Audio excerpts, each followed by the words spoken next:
All right, welcome to This Explainer. Today, we're tackling a situation literally almost all of us have experienced at some point, the incredible vanishing paycheck. You know the exact feeling I'm talking about. Your direct deposit hits on Friday, you feel rich, you're on top of the world, and then by Tuesday, you're checking your balance, wondering if you accidentally bought a small boat over the weekend. Well, if you've ever wondered where all your hard-earned money mysteriously disappeared to, you are in exactly the right place. Today, we're walking through the 7-day expense audit. It's a low-stress, highly actionable way to stop your money from just evaporating. And honestly, the best part we found about this, it doesn't involve any of those harsh rules or punishing restrictions. Okay, let's dive into this. It's a universal pain point, isn't it? Your income arrives at the beginning of the month, you feel set, and yet, a few days later, a huge chunk of it has just vanished. We've all looked at our accounts and asked ourselves, where does my money actually go? It can feel super frustrating. But honestly, simply acknowledging this question, just stopping to ask it, is the very first step to taking back control of your finances. You know, human memory is kind of funny when it comes to spending. It's like a selective sieve. We easily remember the heavy hitters, our housing, our utilities, those massive monthly bills. But we tend to completely forget the everyday stuff. Those multiple work lunches, the convenience delivery fees, the little digital payments we make throughout a busy day. Because paying with a card or just doing a quick mobile tap feels so much less visible than handing over cold hard cash, these tiny, invisible daily purchases silently drain our accounts. Each one looks totally insignificant on its own, but their combined effect, massive. It really adds up. So, Section 1, the vanishing money mystery.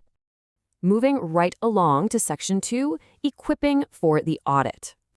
Now, what's really interesting about this slide is how we frame the problem. When your money disappears, it isn't some moral failure. It really doesn't mean you have terrible habits. Often, you just don't have an accurate picture. So we treat this like a simple, guilt-free investigation. Actually, scratch that. It's more like you're a detective gathering clues.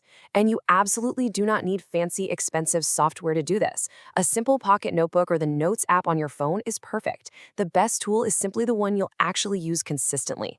The key here is what we are tracking. You're capturing 7 basic elements for every purchase: the day and date, the amount, a quick description, how you paid, and the category. But the real magic, that happens in the last 2. Was it planned? And a short explanatory note. So an entry might read, Monday, $8, work lunch, paid by card, flexible expense. But then you add, not planned because no lunch was prepared. That short little note is absolutely vital because it reveals the why behind the decision, and that's what helps you understand your real habits later on. All right, Section 3, the 5 expense categories. And this brilliantly illustrates how we organize the chaos.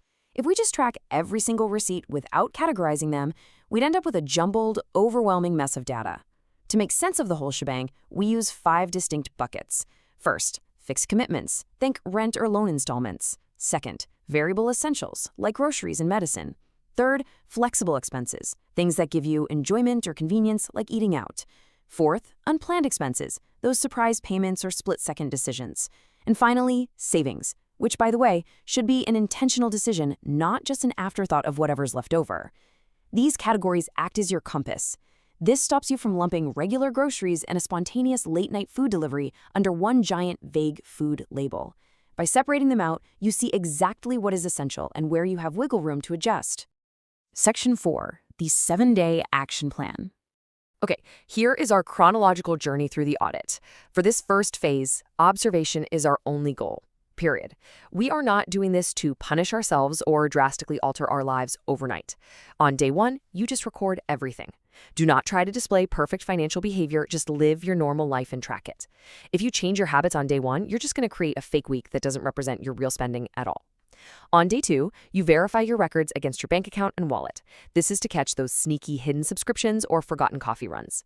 Then, on day 3, you place every single transaction into one of those 5 categories we just talked about. Next up, we enter phase 2, analysis. This is where things get really fascinating. On day 4, you're playing detective again, looking for repeating habits. Did a $3 delivery fee show up 3 times this week? On day 5, review the real value of your flexible and unplanned expenses.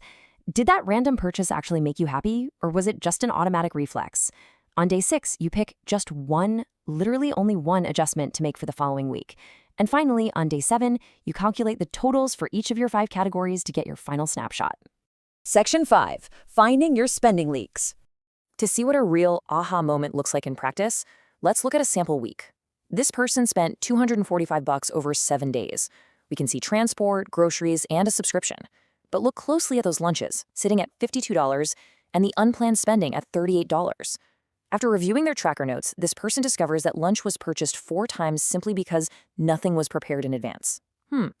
They also realize half of those unplanned purchases wouldn't have happened if they had just waited a day to think about it. Those quick, unprepared decisions easily inflated the week's total. So the crucial point is understanding what a spending leak actually is. It is not treating yourself to a nice coffee or buying things for comfort.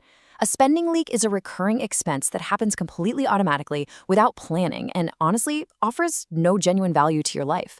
It's an issue of intention. An expense only becomes a massive leak when it's combined with similar mindless transactions day after day. It spreads like wildfire through your budget. Let's move to and see how this builds into real action. Remember how we choose just one adjustment on day 6? Well, for our example person, their number is 2. They're going to intentionally prepare lunch just twice next week. That's it. They aren't severely cutting all fun spending or swearing off restaurants forever. No way! They are making a single, measurable, manageable micro-action. It's a specific test that directly patches the spending leak they observed. Section 6. Mistakes to avoid. To make sure we don't accidentally sabotage our audit before we even reach the finish line, watch out for these 6 pitfalls. It's absolutely crucial you avoid these. First, recording only large expenses. Remember, it's the small ones that hide. Second, and this is a huge one, changing your habits on day 1. We need a realistic picture, not a perfectly behaved exceptional week.